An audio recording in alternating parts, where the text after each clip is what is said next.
setter. I see some ass on this. Get that mindset to put your shoulder on somebody. Dig, drop. You're finished. Hey, firm down. This is weird. It worse than that side.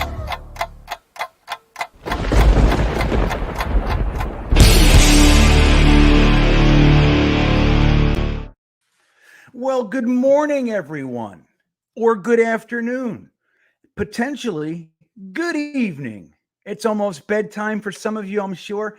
I couldn't be in a worse mood. I'm just kidding. I'm in a good mood today. I'm psyched to do this show with you. We have a great show lined up for you today. I'm going to start by bringing in my wonderfully good-looking and special Ed co-host. Let's say hello to Jeremy Cravat. How you doing today, buddy? Okay, I love the Ed. You like that? And that was organic too. I didn't see it coming. It just came. I think it fits though. It fits. I was a special education teacher originally, but there you go. Hey man, you know what? Certain fields attract certain people. You know what I'm saying? Mm-hmm. Yeah. It's like I was in the addiction field. You know how I got there? By being a homeless heroin addict. It was like a simple transition. Really, really smooth. It's like me. I was dyslexic. I had dyslexia for real, and I became a special education teacher. There you go. See, it all makes sense. Empathy. It's important, I think. So today, Jeremy, as you know, we have a good one. We've been discussing how we're going to really take this worldwide show and have it make sense. And so one of the things we did was we reached out to another really well-established Jets fan club from Europe and specifically in Germany. So they were happy to come on with us. And today we have Marvin from Gang Green, Germany, man. So I'm going to bring him on. This is going to be awesome. I'm psyched. Let's say hello to Marvin. How are you, sir? Hey, great. How are you? Nice to be here. Thanks for the invitation. Really excited for the show. Yeah. Hey, what time is it in Germany, Marvin? 4 exactly. 4 p.m. Great. 4 p.m. Nice. For us and Jersey, I'm in New Jersey, which is Eastern Standard Time, New York, and it's 10 a.m. Jeremy, on the other hand, is in California. So we got almost, if we had somebody from Asia, we'd have the whole globe. Yeah. So Jeremy is up early. Yeah. It's the sun is just coming out, and I'm hearing the roosters in the background. Yeah. Kudos to you. Not my time. Me too. It's like a 7 a.m. No, I'm not doing that one. Yeah. So we are excited to have you, Marvin. I want to say hello to some folks in the chat. Phil Adams from the UK is here. What's up, Phil? It's good to see you. We got John Post, one of our moderators. We call him the Postman. I see Lee Cravat, Jeremy's brother, Rusty Spooner. Brian Lemos is here early. Billy Blanco, Martin Shilton. Yeah, Budster's back. Budster is in, isn't he in Indiana? If I remember correctly, Budster? I forget. You can remind me. So we got a whole bunch of people. Scott Wilson, Tyson Madding. And more people will be coming, I'm sure. XRP is here. It's really nice to see all you guys. We appreciate you supporting the show. And we're really looking forward to building this with everybody. So we're going to get started. I have to admit, I could not be more blown away with the presence that the Jets have around the world, especially for a team that hasn't exactly been at the top of their game for very long. I'm really curious, Marvin, how did you become a fan? Was there an event? Was there a player? What did it look like for you, becoming a New York Jets fan? Yeah, first of all, I have to explain, back in the days, football wasn't really a thing in Germany. It became a really thing in the 90s. We had some German TV shows, but I was too young for that. And then I don't know, it's slept in, I guess. So it's faded out a little bit. And beginning the 2000s, there were no shows, so no public events or something like that. And I came in contact with football through my best friend. He collected McFarlane figures from the NHL, MLB, basketball, NBA, and also NFL football. And through that collection, we watched the games. And at the first, as everybody here in Germany, I thought, what a lame and boring and way too long during game. I mean, 3 hours for a game. We are not used to that with soccer. A game is 90 minutes with a half on 50 minutes and a very fluent game. It's always something. It's always and moving. Football, yeah, exactly. Moving, right? Like basketball. And NFL is just one play at a time, and then the break, and then we play, and then a break. So it was hard getting in, but as I learned the game more, and I learned that it's not always smash in the mouth, it's more tactic, it's really like chess. I get to love the game, and for us Germans, it's hard to find a team. Of course, we have no regional background, we have no connection because my team is right around the corner.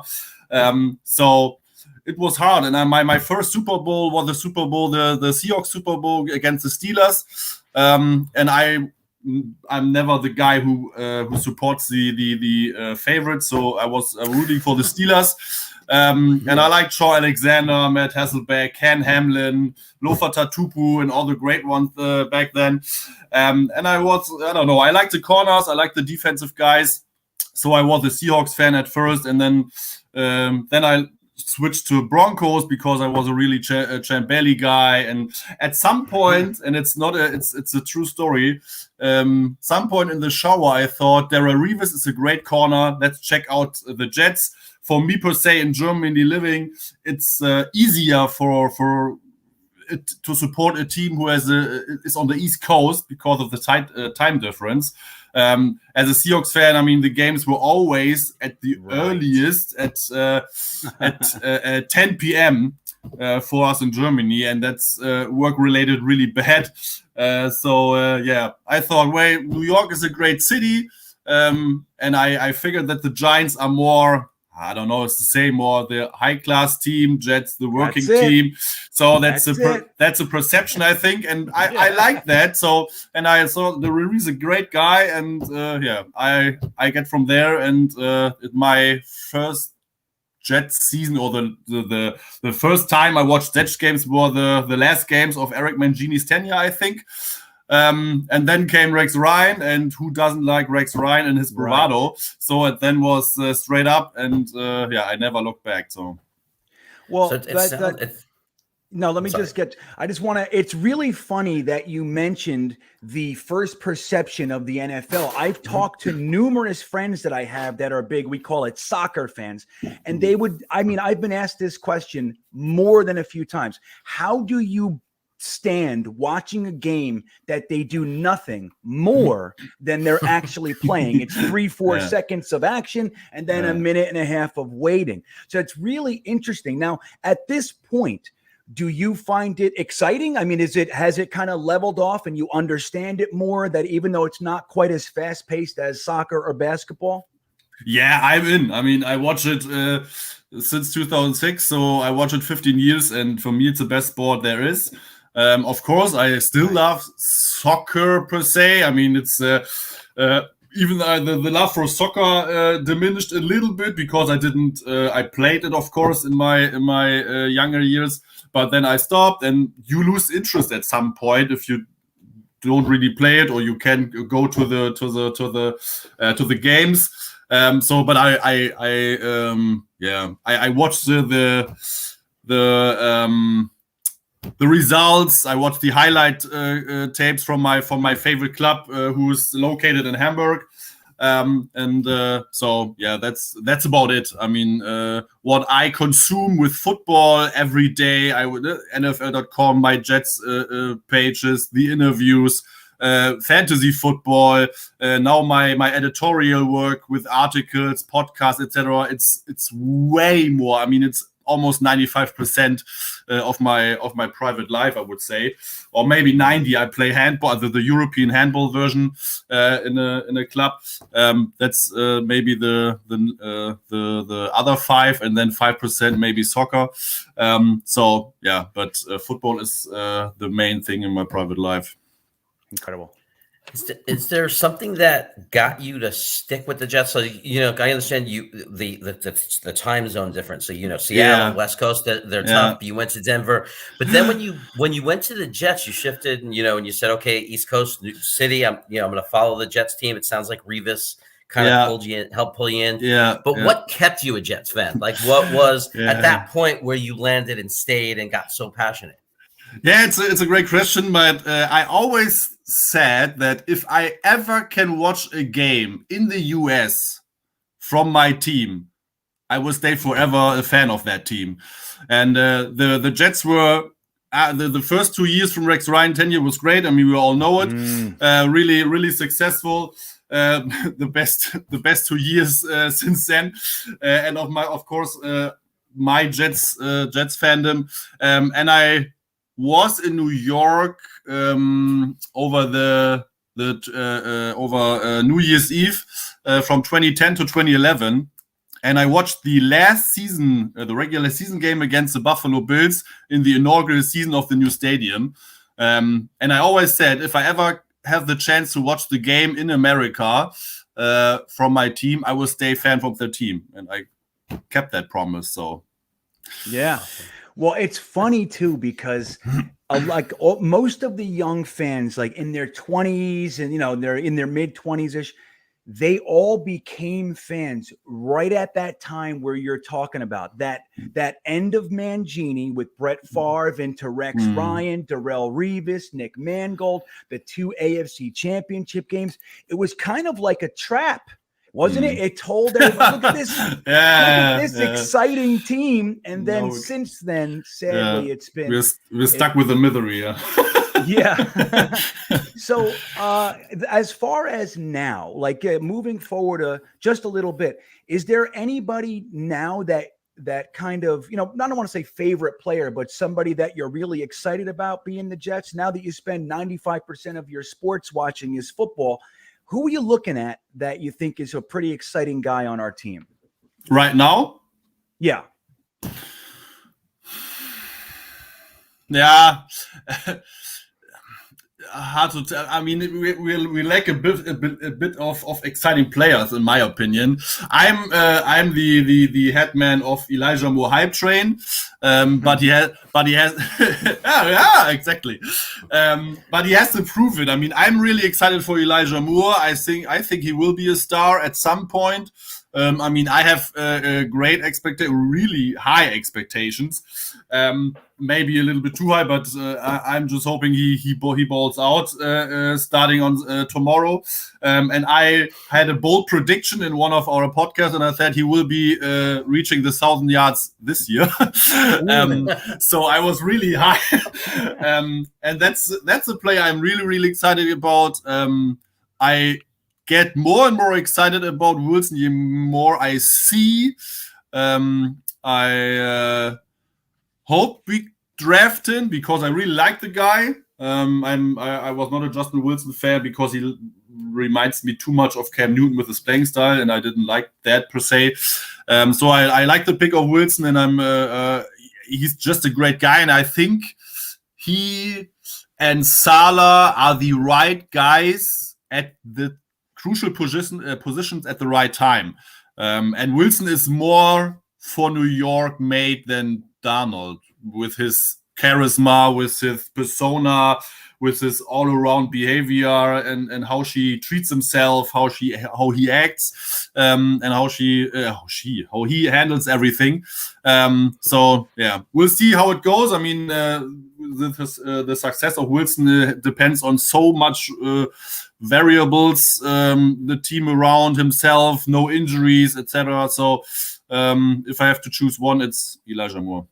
So it sounds like being a Jets fan actually brought you in and kind of put you in tune with the culture of New York City and the culture of New York. Because when I hear you say something like, he's not built for New York, he's not built to play in New York, like all the way from Germany, you've kind of gained that understanding that playing in New York is different than playing in other cities around America. Yeah, well, I mean, you have to know, I was in New York since then 5 times. And I'm in contact with a lot of American Jets fans. I mean, we met Claudio from the Gotham City crew. I mean, we were close to Bruce, of course. Rest in peace, his soul. Right. And we have a lot of contact, and I know what New York is. So New York is everything. It's a grind. It's the limelight of Manhattan. It's the rush, the hectic, and it's the world biggest media market. And I think in New York, I mean, Darnold was great, and he's a great character, and he's a great human being, and I wish him all the best in Carolina. But I think he was too introvert for New York. I mean, we need someone who's a little bit more exciting, playing wise and as a human. And I think Wilson fits that description better. Yeah. You know, I'll tell you, man, I got to say, I feel the same way. Not throwing any stones at Sam Darnold or anything. Like, I think he's a respectable guy. You know, he's very nice. Clearly, he works hard and all that. But I always felt this, like, very similarly. Like, I don't know. He just seems a little sterile. He seems a little, like, just like you said, a great word, introverted. And I know, look, I'm really upset that it didn't work out. I mean, who wasn't rooting for us to finally have our quarterback when we got Sam Darnold? But it didn't work out. Yeah. But I'm really happy with Zach Wilson too. But I'm really curious too, and not to dig too much into your personal life or anything, but now is your family like involved with this, or are you solo? Do you have to kind of find friends here and there, or is your social group, your family group at home, are they with you on this New York Jets American football thing? No. So my father is not the per se fan. I mean, he even doesn't like really soccer so much. So my mom is the soccer fan in my family. So no. My family they don't understand it. I mean, they know that I'm the Jets fan, but they can connect the dots. And I had my best friend back in the days. We started together, and he was a fan of, I'm almost every team in the NFL. And right now he's not right now, in the last, 6 or 7 years, he's a Washington football team fan. The other word I'm not allowed to, I'm not allowed to say as 3 years ago. So that was my only my only connection to football, who I can talk to. And I always thought I'm one of 10 Jets fans in Germany, maybe. We always say we are alone. I mean, I knew that I'm maybe not alone, but that couldn't be really much, because you said it. After the 2 years, the Jets were miserable. The Jets were not the sexy type teams. I mean, we always had Cowboys fans. We always had Raiders fans. We always had some Buccaneers fans, even before Tom Brady, because the logo is shiny and great and good looking. So that's important here in Germany, unfortunately. But the Jets were not sexy, and at some point I thought, maybe you just looking for some other fans, and I looked on Facebook, and then I find the Facebook group Gangrene Germany, and then I started to realize that there are really so much more Jets fans, and it's a great thing. It's a really cool thing that happened to me, that we found each other. I mean, everyone feels like that. So everyone of our group thought I'm alone, and now we are together and have a great group of guys who are doing great things here in Germany.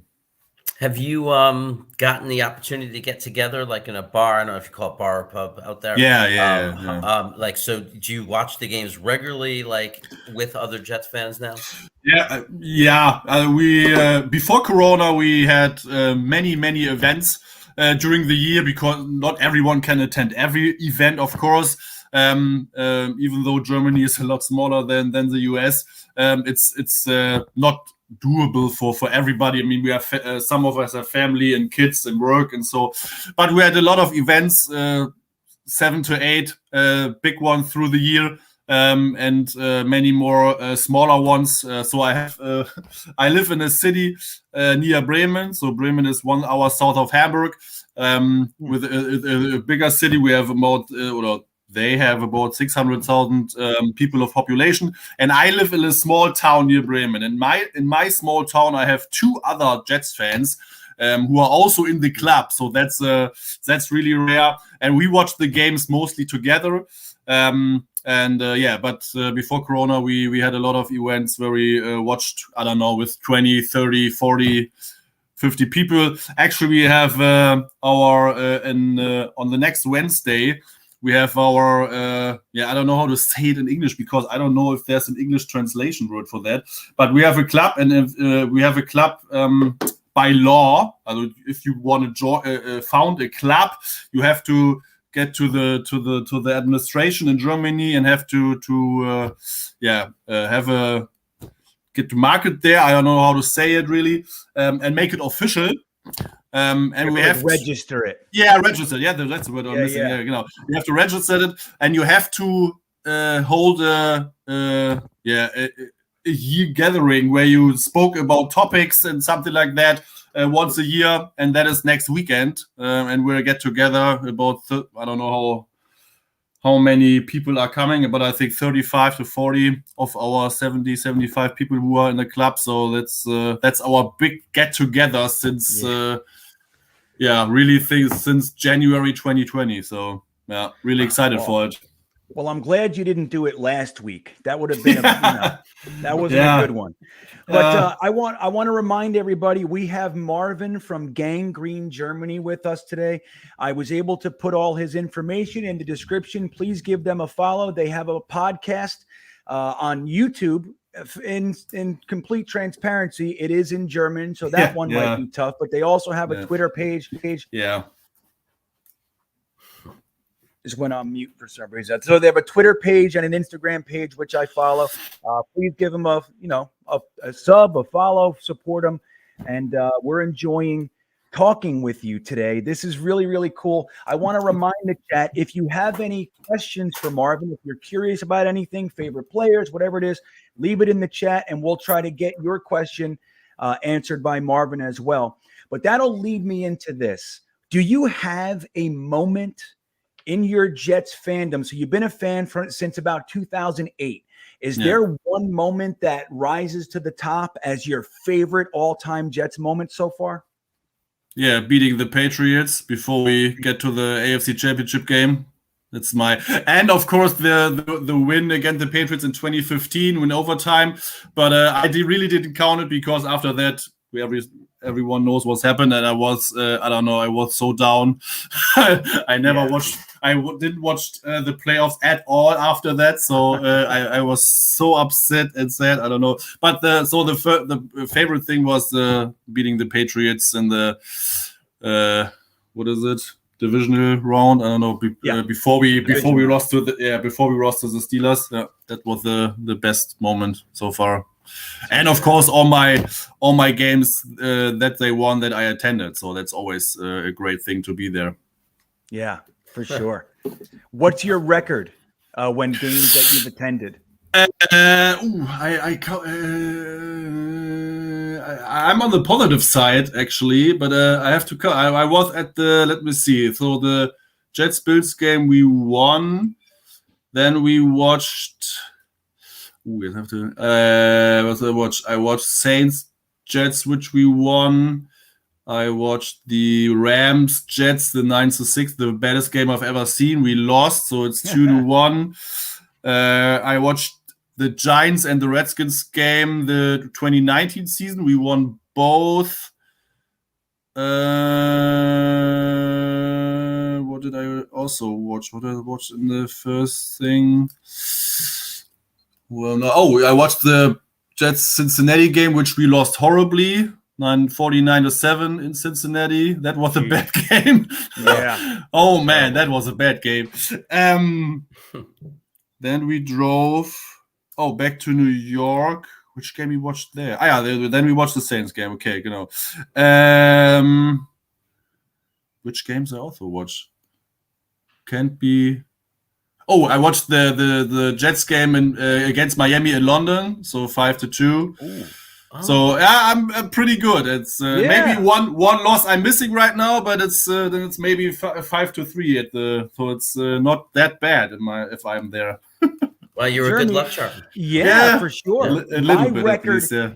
My record is so flip-flopped the other way. I was there every game during Rich Kotite, Pete Carroll, Bruce Cosley. I mean, I'm probably, I don't know, 70-30 losses. You know, I'm a bad luck charm if I've ever seen it. Jeremy, what's your record? Have you been to a bunch of games? I haven't been to a lot of games. I think I'm like 1-5 or something. I never got to go to a lot of games because by the time I got to a point in my life where I could afford tickets and go on my own, you know, it was the first time I left New York and went to California, you know, like, you know, and I became a professional and like, so in my life, I hadn't had that many times, but I was in San Diego for the, so actually I should say 2 wins because I saw a regular season win in New York, but I did see the Jets. I was with my brother and a friend, and my brother got tickets and I visited him in San Diego and I got to see the Jets beat the Chargers, only to have my heart broken the following week. And that was probably my worst Jets moment when they lost to the Steelers because a second-round draft pick kicker couldn't kick a field goal to win the game. Doug, well, no, I think, was that Mike Nugent or was that Doug Bryant? I think it was. It's Nugent. Everybody says Bryant, but I think it was definitely Nugent. It was the kid from Ohio State. If it was the Pittsburgh game, I'm fairly certain it was Doug Bryant when he hit the uprights twice. Either way, I get the sentiment. Yeah, that was tough. I remember that was a great comeback. That was the game that John Abraham didn't play because of his finger or whatever it was. And we traded him the next year. We were like, you know what, you got to play in the playoffs, buddy. But he was in a contract year, didn't want to really thinking about it through a different lens. Lots of Jets fans are still upset with him about that, and by lots of Jets fans, I mean me. So we do have a super chat that I want to get to. Thank you, Steven, for the super chat. And I got to call you, man. Forgive me, dude. I'll call you right after this. I'm actually meeting Steve at the game tomorrow. Nice and early, him and Matt O'Leary and Ryan from Jets Talk 24/7. And Marvin, we're actually going to meet Claudio and we're hanging at the Gotham City Crew, their tailgate party. Yeah. So, but say Steve, hi from me. Oh, absolutely. I most certainly will. So Steve says, I absolutely love this, uniting all the fans, not just in the U.S. Tomorrow, J-Lot, it all goes down. Can't wait. And I'll be with you. I'm going to get there probably 9 a.m. on the button. I'm going to be waiting for them to open the gate. That's what I'm going to be doing. So hopefully I'll see as many of you guys that are watching there. But like Steve said, we're going to be in Lot J. It's actually J3 is where Gotham City's tailgate is. And I'd be happy to meet as many of you as I can. I'm hoping to get a few chants going and all that kind of stuff. But yeah, man, I mean, I've been waiting for a long time. Like Marvin alluded to with COVID, we weren't able to get together for a long time. And this is a long time coming. And I'm going to tell you right now, we're winning. We're winning this game. Don't be afraid to hope, my Jets fan friends. Don't be afraid to hope. We're winning this one.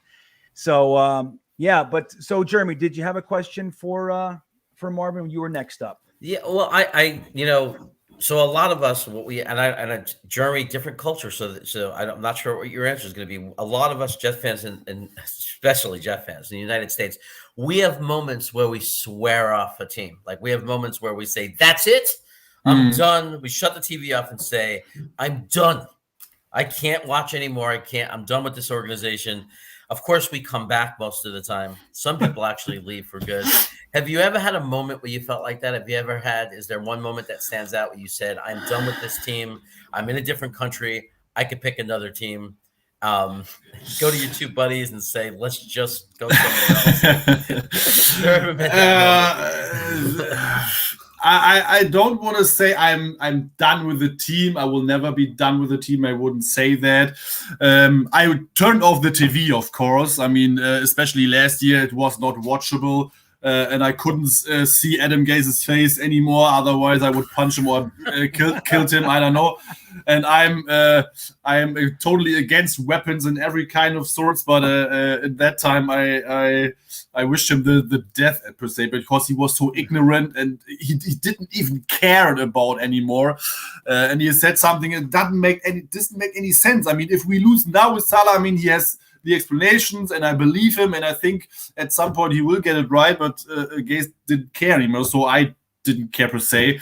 And I didn't watch any other games. I really lost my joy for football that last year, and that was tough.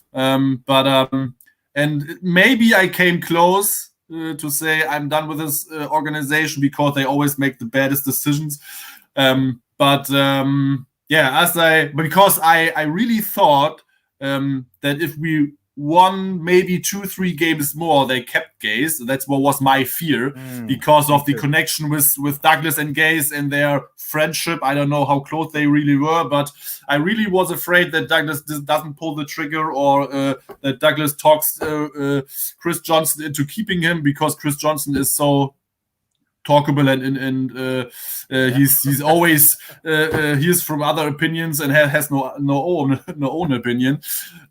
So that was my fear. As I heard they will fire him, I thought, okay, the bad thing is over, and let's see what they get, who they're hiring. And on that day that they hired Salah, I was so excited. I really made a party in my apartment, and we had a Skype conference with some of our Jets fans, and we hit it off. So that was great. But I would say it has to happen a lot of bad things before I really say I'm not a Jets fan anymore, because I choose a team. I live, die, and breathe green and white and Jets. And as right with my soccer team, I'm supporting the Hamburger SV. That's a great parallel, because this team is also really bad, with a lot of bad decisions from the general manager. They fired I don't know how many head coaches in the last couple of years. So that's I got used to misery and bad playing. So it's and I would never say I'm not a Hamburg SV fan anymore. So I choose the teams, and I will die with being a fan of both of them. So we're stuck with you. Yeah. You can say that, yeah. I like it, and I feel the same way. I mean, there are numerous times, just like you said, where I shut the TV off and said, I'm not doing this to myself today. I mean, I'm not going to ruin the next 3-4 hours of my day when I already know what's going to happen. And the Adam Gase era was absolutely that way. And I was I'm like, hey, let's go 0-16, man. Let's break some records. Like, let's be the worst team in NFL history. That's what I was rooting for. But it's really an interesting thing, as we dig into this team and becoming a fan. I think there is value to sticking with your team in the bad times. I mean, obviously, there are lots of people, we call them front runners or bandwagon fans. As soon as a team gets good, all of a sudden there's a million fans everywhere. It's like, where were you? Where were you when that happened? But now with this internet thing, we're aware. We know who's here. We know Marvin's here, Jeremy's here, John Amarello. We know the guys in the chat.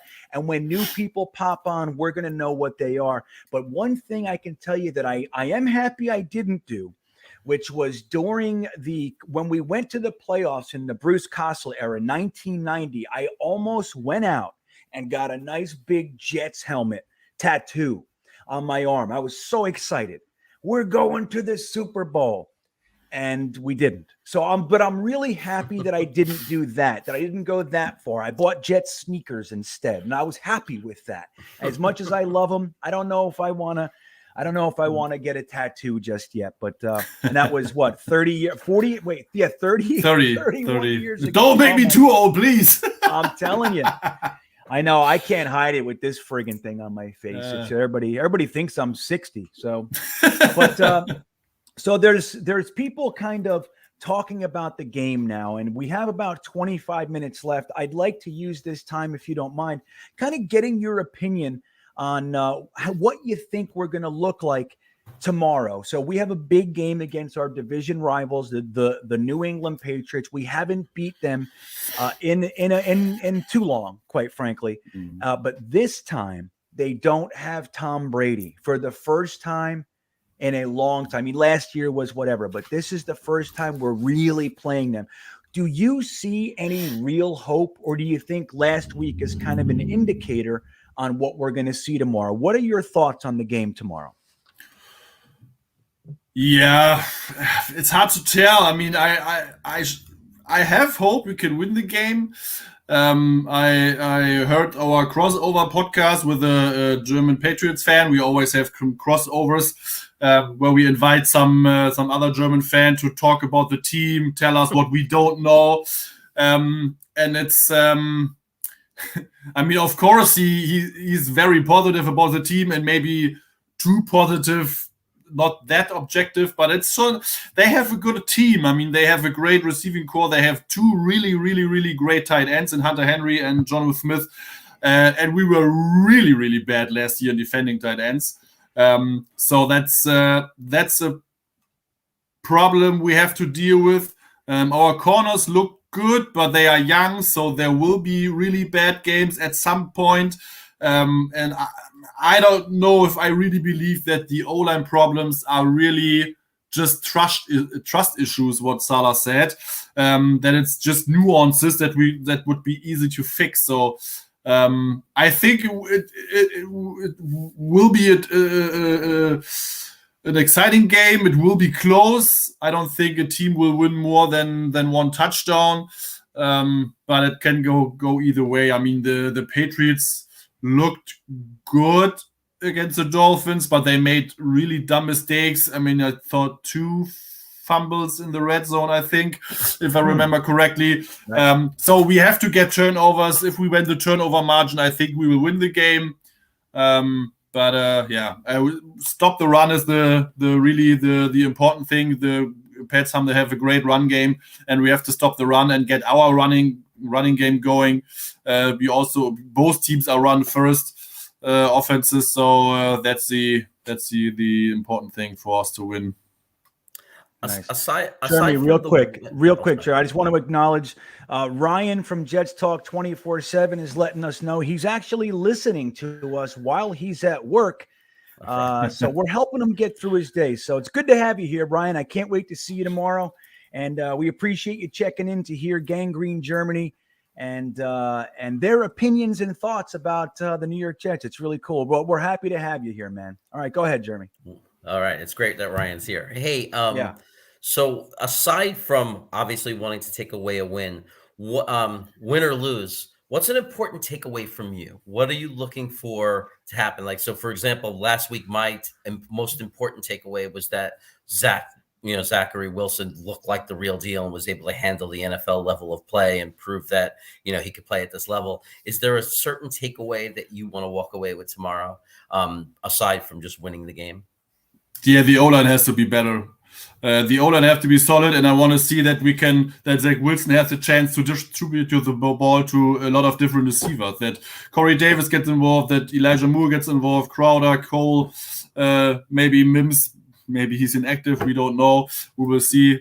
But I want to see that the offense gets going, that we can generate some good drives, that the pressure is not that bad because the Patriots have a great front seven, a great D-line. So that's the biggest takeaway, because that's the biggest issue, right? If Zach Wilson can't stay upright, he won't make it through the season, and then our season is gone, because it's we are die or live of the health of Zach Wilson, of the progress of Zach Wilson. And if the season is cut short, he lacks some experience, and he needs every game, every rep he can get. So that's my biggest takeaway. The offensive line, and there's a few people talking about the offensive line in the chat. Adrian Gutierrez is reminding us that the O-line was a little bit too bad last week, and I couldn't agree more. Now, my thoughts on this are that it's the first time the unit played together, and it wasn't a physical issue. It was a mental issue. I watched the game now 4 times afterward, and not to say that there weren't issues, but as far as man to man, but the larger problem was missing assignments, not knowing where to be, not knowing how to pick up stunts and all that. And I do believe that the offensive line, week to week to week, is going to improve. I mean, it's a brand new line with a rookie. We're changing pieces, all those kinds of things. So, not that I want to see Zach Wilson get killed. 6 sacks is way too much. Way too much. I don't care who your offensive line is. But at the same time, I think we're going to see an improved offensive line this week. And before we move on, Jeremy, do you think it's realistic? Do you think we're going to see the offensive line improve? Or what are your thoughts? You think it's just a wash? Where are you with this? I don't think it's unreal. Well, first of all, we actually showed a little improvement if you compare the first half to the second half. I'm not saying that we got to being good the second half, but we definitely the offensive line played better in the second half than they did in the first half. Do I think it's possible? Yes. I've seen, in my years of watching football, I've seen, just from being chewed out, right, and just being given a jolt by the coaches, I've seen teams turn it around in a week and come out on fire because they got chewed out all week for the way they performed. But also, I think that there's a lot of fixable things, right? So we're hearing and a lot of people's takeaway was these were things that could be fixed. It wasn't about we don't have the talent in those players that they're not capable of performing well, but there was just the scheme, confusion. I think Salah said that lack of trust that we just heard about. So I think I don't know that we're going to shift and be a top offensive line or be as great as we were hoping right off the bat. I think that's going to take time. But do I think we can come in and play significantly better at offensive line and be a middle tier NFL football team, like 15th, 16th in the league next week, overall in pass protection and run blocking? Yes, I think that's very possible. And I also happen to think that's all that Zach needs. If we like, Zach doesn't need us to excel just based on what he showed us last week. Even if we were just an average pass protection offensive line, I think Zach Wilson could do all the things that we want to see, and that is spread the ball around and get Elijah Moore into the game and really light up New England passing wise. Yeah. And I want to remind everybody, I see a lot more people popping in. We are here with Marvin from Gangrene, Germany. Taking the time to spend with us to let us know, how does the worst team in the league get fans outside of the New York area? It's an amazing phenomenon. But he's got a great story. It's been, I guess I got to say, a lot of time. I guess a lot of it was Darrelle Revis and some Rex Ryan, which makes perfect sense to me. Makes perfect sense. So moving into maybe the defense, this was, and it's funny because I didn't hear anybody really talking about it. This was the first game that C.J. Mosley played in its entirety in his 3 years on the Jets. We just watched the first game from C.J. Mosley. Now, that being said, it wasn't his finest game as an NFL player. Marvin, what are your thoughts about C.J. Mosley and the linebackers? Do you think we had some injuries? We lost Blake Cashman. We lost Jamie Sherwood for a little while. What are your thoughts about C.J. Mosley and his little group with being able to cover those tight ends, but not only that, being able to stop the run? Do you think they're going to improve? How do you see it? Yeah, well, I hope they improve. Otherwise, we have a really bad day ahead of us. It was a bad game for Mosley. You have to admit it, but it was his first game, as you said, after 2 years. He had to cover CMC, McCaffrey. It's a bad matchup all the way for every linebacker, even for some corners or nickelbacks. So it's and it doesn't help that Sherwood went out. I don't know when he went out, at the beginning of the game. I thought, yeah, exactly, definitely the first quarter. And then you had to play with Delshon Phillips, who we thought, as we cited him, it's a roster bubble player, and he's just as a training camp buddy.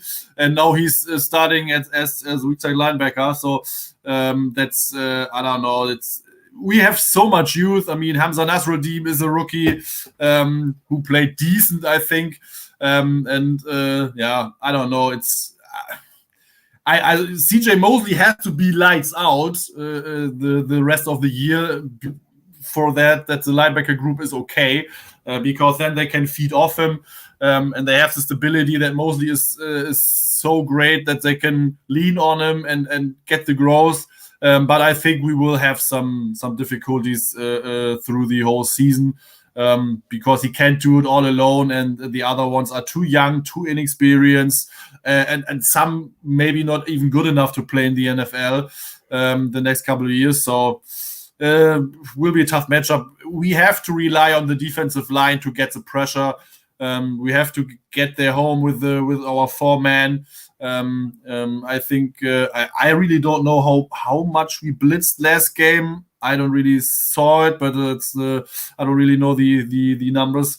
But we have to get home with our four D linemen to win games, to generate pressure, and to help our linebacking group. Yeah, Jeremy.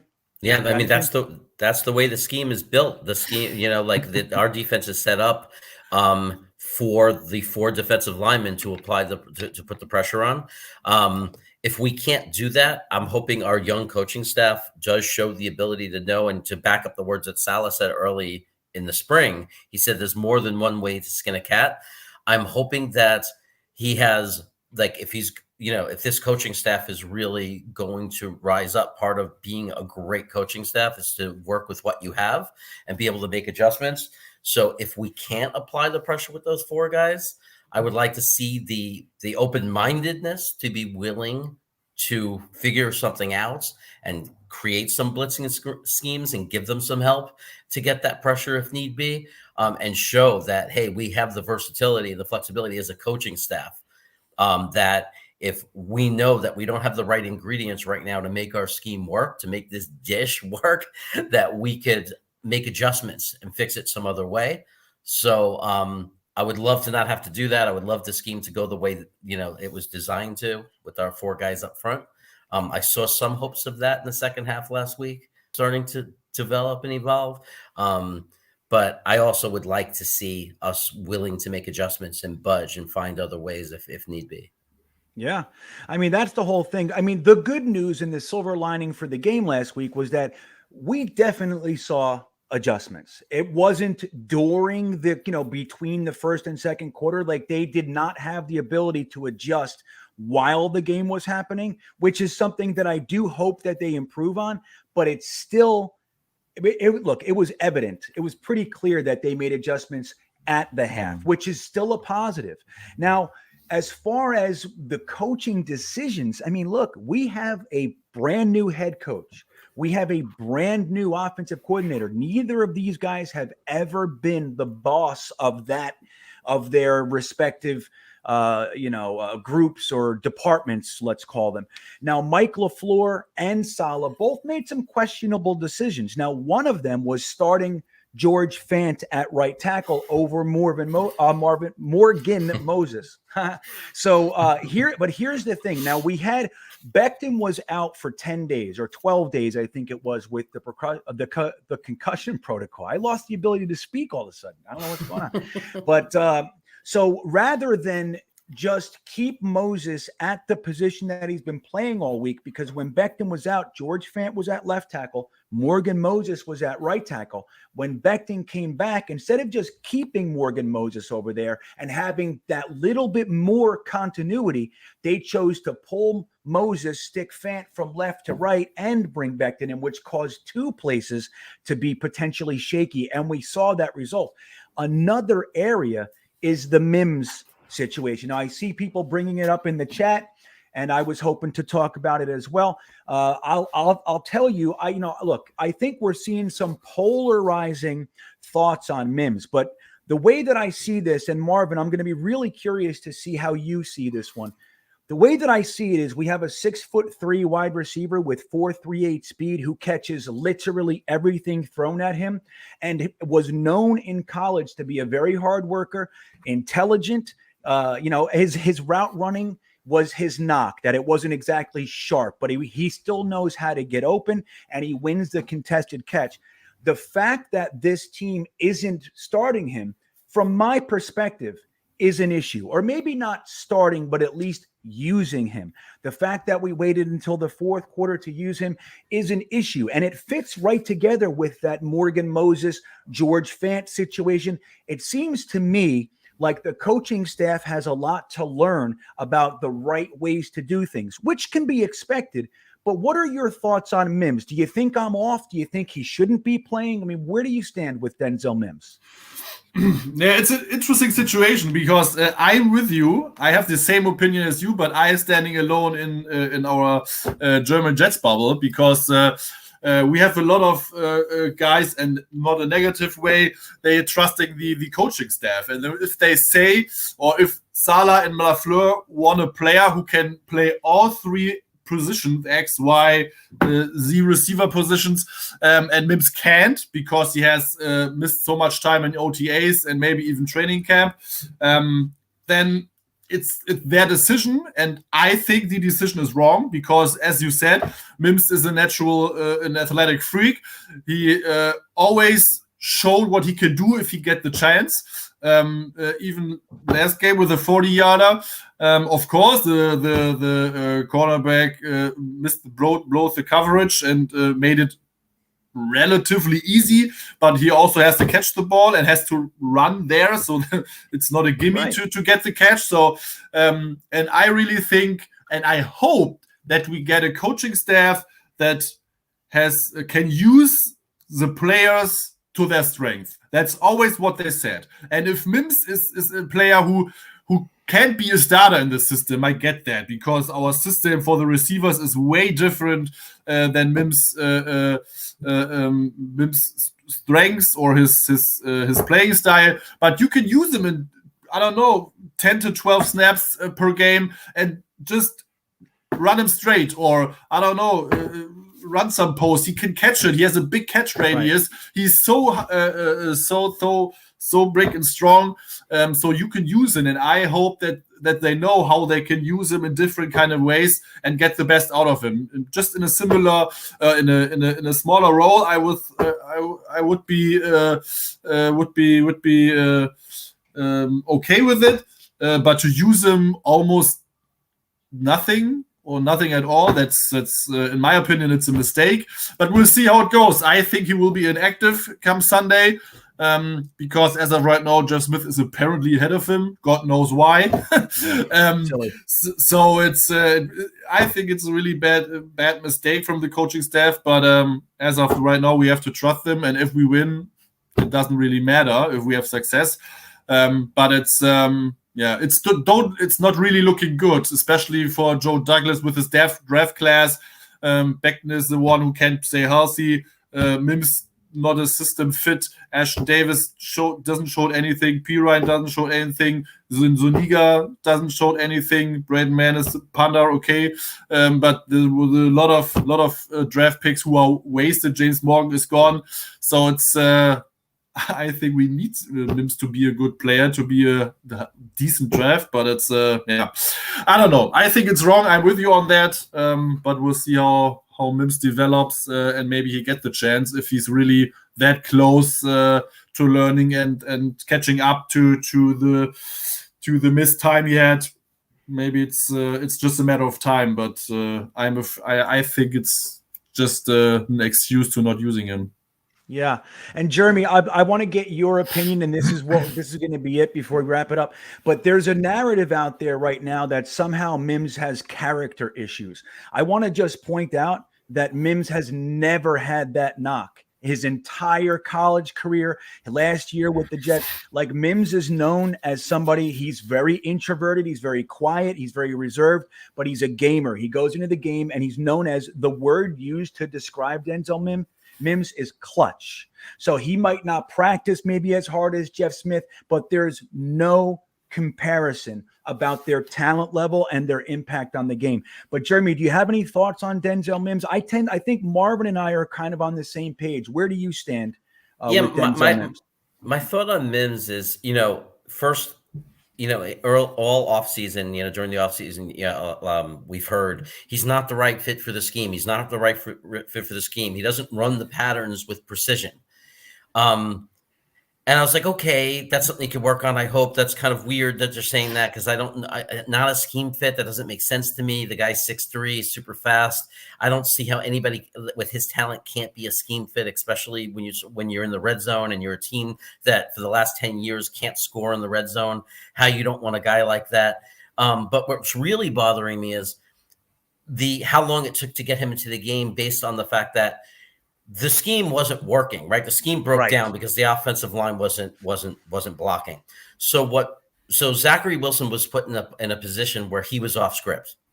So that is no longer the relevancy of precision in the route running was meaningless because we were playing off script football. We were playing like street backyard football at that point. Zach running for his life, looking for open receivers.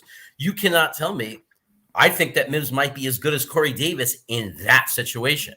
In that environment of them running around, running for his life, I want Mims in that game. I want a 6'3" speedster, breaking around trying to get open that Zach Wilson can find and throw the ball to. So why it took so long, why he got so few reps, was so confusing to me. If the scheme was working and we were executing beautifully, then I could say, okay, I could back that out. Like this scheme is working because the wide receivers are running their routes with precision and Mims is not there yet. Okay, fine. As long as we're winning and it's working.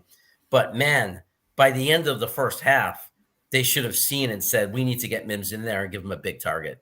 Right.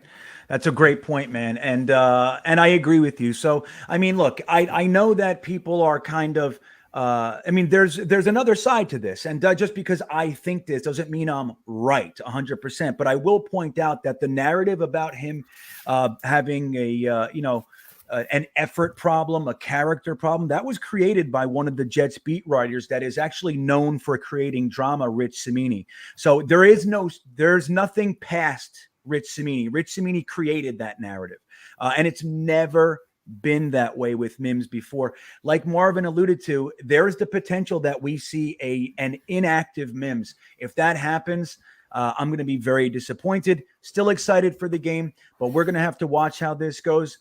Guys, this is Marvin from Gang Green, Germany, spending time with us today. Before we go, Marvin, is there anything that you want to let anybody know that you guys have going on, how to connect? I did put your information in the description, but is there anything else that you want to let us know about before you go? Yeah, well, follow us on Twitter, Instagram, and maybe podcasts, of course, are in German, so that's a little bit difficult, but we have some overseas podcasts, how we call it. So we had Ryan from Jets Talk 24/7 on. We had Alia Shroff on earlier in the beginning of the year. So we had some stuff in English, which you can listen to or watch, and we will do that, of course. Again, maybe GreenBean comes on our show and we switch it up. Was always a plan, and some other ones. So that will be a great thing. And our Twitter is of course also in German, but we are also commenting in English and have some English tweets as of our Instagram page. Just happy to connect with you over in the US. And as I said, we have connection to the Gotham City crew. Claudio, great guy, who is an honorary member of our club as is Bruce. And I forgot the third one. Sorry about that.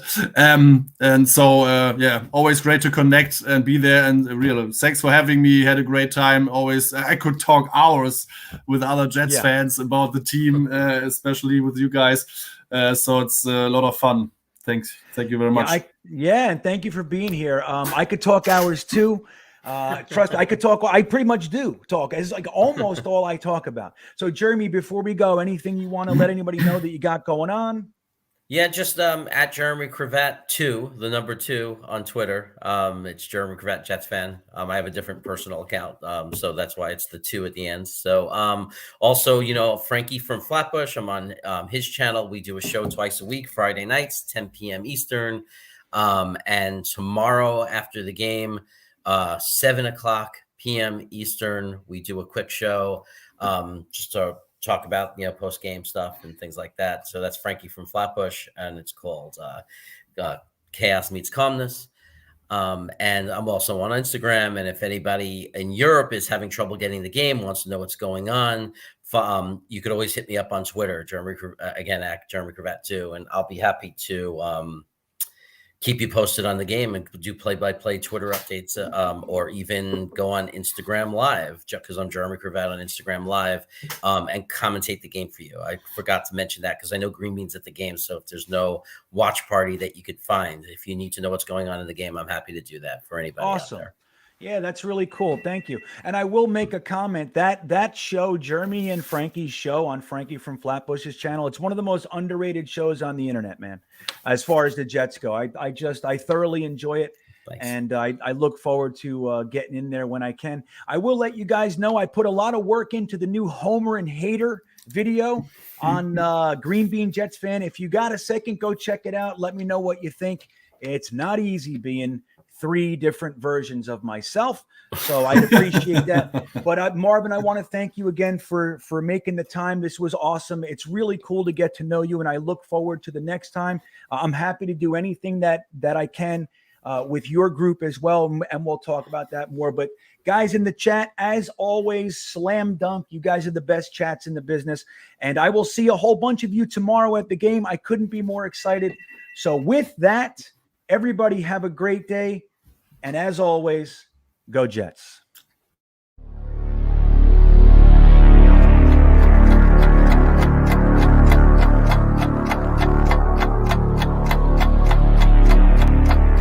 I think he's going to be day one, a violent vertical edge setter. We compete today. I see some gas on the edge. Get that mindset to put your shoulder on somebody. Dig, drop, you're finished.